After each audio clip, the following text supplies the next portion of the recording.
আসসালামু আলাইকুম dear viewers, আমি কৃষিবিদ এস এম ফজলে রাব্বি বাঁধন। আমার পক্ষ থেকে সবাইকে জানাই আন্তরিক শুভেচ্ছা।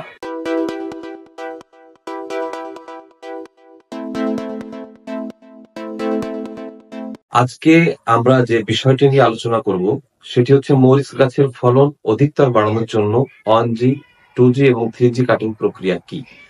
এরকম আরো অনেক কৃষিভিত্তিক তথ্য নিয়ে আপনাদের সঙ্গে আমি হাজির হব। সুতরাং যারা আমার চ্যানেলটি এখনো সাবস্ক্রাইব করেননি তারা প্লিজ সাবস্ক্রাইব বাটনে চাপ দিয়ে একটু সাবস্ক্রাইব করে ফেলুন। তাহলে চলুন তাহলে আমরা আমাদের আলোচনার বিষয়ে চলে যাই।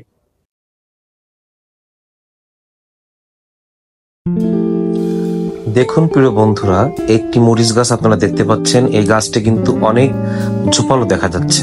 এই গাছটিতে কিন্তু প্রচুর পাতা দেখা যাচ্ছে এবং গাছে কিন্তু অনেক ডালপালা হয়েছে, অনেক ব্রাঞ্চিং হয়েছে, যাকে আমরা শাখা প্রশাখা বলি।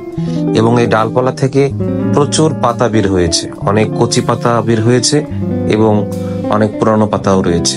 আপনারা খেয়াল করবেন যে গাছটি ঝোপাল হওয়ার কারণে এই গাছটিতে কিন্তু প্রচুর পরিমাণে সূর্যের আলো পাওয়া যাবে। এই সূর্যের আলো বেশি আসার কারণে গাছ খাদ্য উৎপাদন বেশি করতে পারবে এবং এই গাছগুলোতে কিন্তু অনেক বেশি ফুল হবে। অনেক বেশি ফুল হওয়ার কারণে কিন্তু এই গাছে মরিচের ফলনটাও বেশি হবে। গাছ অনেক বেশি শক্তিশালী হবে এবং অধিক পরিমাণে ফলন দিবে। এই গাছটি এরকম হওয়ার কারণটাই হচ্ছে এখানে 2G এবং 3G কাটিং এগুলো করা হয়েছে।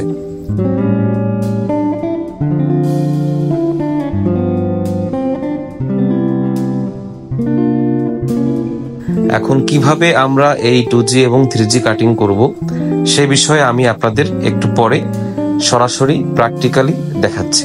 তার আগে একটু বলে রাখি, আপনারা খেয়াল করে দেখেন যে একটি শাখা থেকে আবার কয়েকটি উপশাখাও বের হয়েছে। গাছের প্রতিটা নোট থেকেই কিন্তু একটি করে শাখা বের হয়েছে।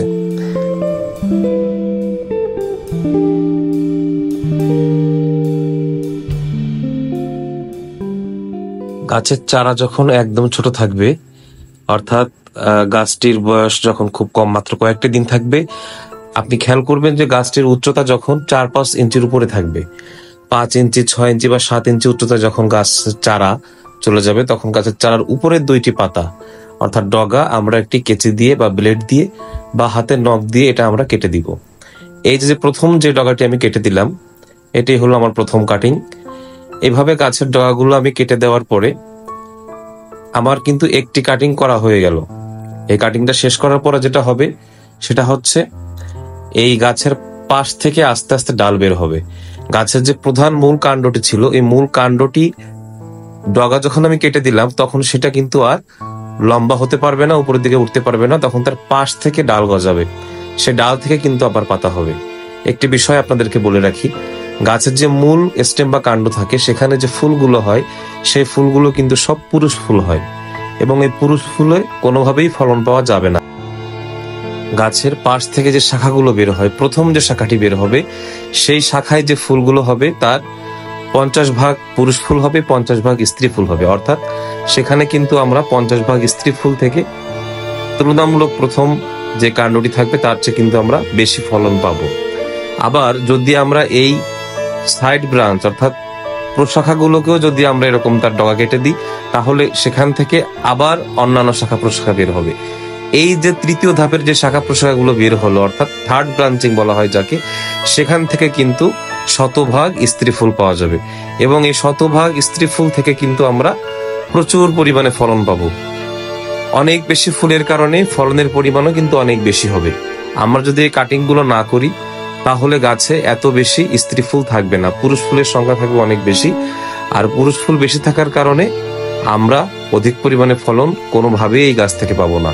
আপনারা দেখেন কিছুদিন পরেই এই গাছের পাশ থেকে শাখাগুলো বের হয়ে অনেক বেশি ঝোপালো হয়ে গেছে। গাছটি থেকে অনেকগুলো শাখা এবং প্রশাখা বের হয়েছে, অনেকগুলো পাতা বের হয়েছে এবং অনেকটা ঝোপালো দেখা যাচ্ছে। এখন কিন্তু আমার আবারও এটা কাটিং করতে হবে।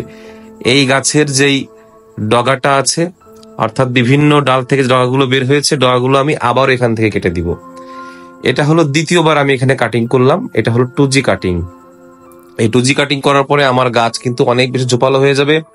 এরপরে যদি আমি মনে করি যে না আমার 3G কাটিং করার প্রয়োজন রয়েছে, সেক্ষেত্রে আমি আরো এক ধাপ কাটিং করব, অর্থাৎ এখান থেকে যেই শাখা প্রশাখাগুলো আসবে সেখানকার যে ডগাগুলো আছে সেই ডগাটা আমরা আবার কেটে দিব। সেই ক্ষেত্রে সেটি হয়ে যাবে 3G কাটিং। কিন্তু এই মুহূর্তে আমার মনে হচ্ছে 3G কাটিং করার প্রয়োজন নেই, তাই আমি এই 2G কাটিং অবস্থাতেই রেখে দিতে চাই। আমি যখন এই 2G কাটিং অবস্থায় রাখলাম, তখন মনে রাখবেন আমার কিন্তু মূল শাখা থেকে একটি শাখা বের হলো, সেই শাখা কেটে দেওয়ার কারণে আমি আরো শাখা উপশাখা পাবো। সুতরাং আমার এই 2G কাটিং এর কারণেই আমি 100% স্ত্রী ফুল আসার সম্ভাবনা রয়েছে। আমার মূল যে শাখা, সেই মূল শাখা থেকে আমার বেশ কিছু পুরুষ ফুল পাবো, আবার সেকেন্ডারি শাখা অর্থাৎ সেই মূল শাখার যেই প্রশাখা সেখান থেকে আমি 50% পুরুষ ফুল পাবো। এই দুইটি শাখার পুরুষ ফুল আমার স্ত্রী ফুলের পরাগায়নের জন্য কাজে লাগবে। এই 2G কাটিং করার কারণে ফলন আসবে অনেক বেশি। আমরা এই কাজগুলো কখনো করি না, যে কারণে আমাদের মরিচের ফলন কিন্তু আশানুরূপ হয় না। যতটা আমরা আশা করি প্রত্যাশা করি ততটুকু ফলন কিন্তু আমরা পাই না। ভিউয়ার্স, আপনারা নিজেরাই দেখুন যে এই 2G 3G কাটিং করার কারণে একজন কৃষক ভাইয়ের খামারের মরিচে কি পরিমাণ মরিচ ধরেছে। এটি অনেকটা অকল্পনীয়। আপনারা নিজেরা করলে এর ফলাফলটা দেখতে পারবেন। সেক্ষেত্রে আপনার গাছ যেমন দীর্ঘজীবী হবে, মরিচের ফলনও অনেক অনেক অনেক বেশি হবে। ধন্যবাদ সবাইকে। ভিডিওটি ভালো লাগলে অবশ্যই লাইক এবং শেয়ার করে পাশে থাকবেন।